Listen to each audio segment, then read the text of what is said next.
तो फ्रेंड्स आज हमारा टॉपिक है राइबोसोम्स। ठीक है, राइबोसोम का जो वर्ड है 2 वर्ड्स से डिराइव्ड हुआ है। एक है राइबो।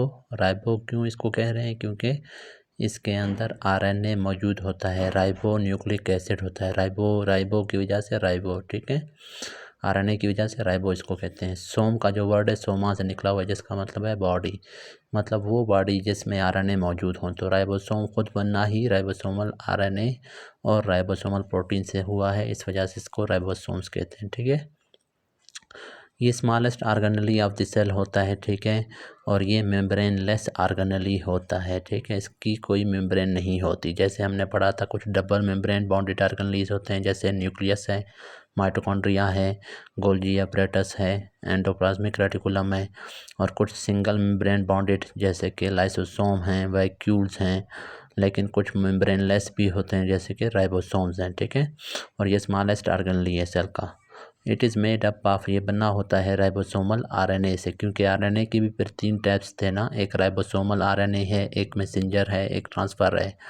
तो राइबोसोम के अंदर जो आरएनए होंगे, ठीक है, वो राइबोसोमल आरएनए है। ठीक है, और इसके अलावा राइबोसोम जो है प्रोटीन्स से बना हुआ है, उन प्रोटीन्स को राइबोसोमल प्रोटीन्स कहेंगे। ठीक है, ये तो इसकी कंपोजिशन हो गई। ठीक है, लेकिन ये बनना कैसे होता है? 2 सब यूनिट से बना होता है। ठीक है, छोटे छोटे 2 सब यूनिट आपस में मिल जाते हैं और एक राइबोसोम बनाते हैं। ठीक है, तो वो दो सब यूनिट्स हैं वो कौन से हैं? एक है 60S, एक को कहेंगे, मतलब 60S का मतलब होता है सब यूनिट भी आप कह सकते हैं, या S का मतलब होता है स्वेडबर्ग यूनिट।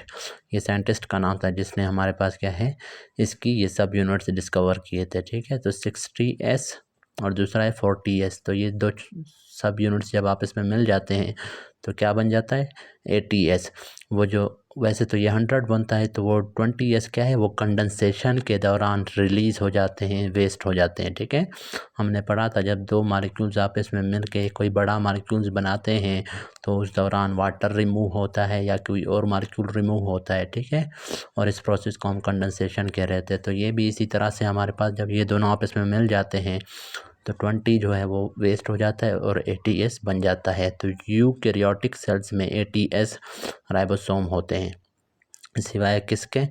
माइटोकॉन्ड्रिया के अंदर अपना जो राइबोसोम होता है, और इसके अलावा प्रोकैरियोटिक सेल्स में जो राइबोसोम होता है उसका साइज़ थोड़ा छोटा होता है। ठीक है, और वो बना होता है 30S और 50S सब यूनिट्स के कम्बिनेशन से मिलके क्या बन रहा होता है? 70S। तो ये दोनों भी मिलके वैसे 80S बना रहे होते हैं, लेकिन वो 80S नहीं बनता।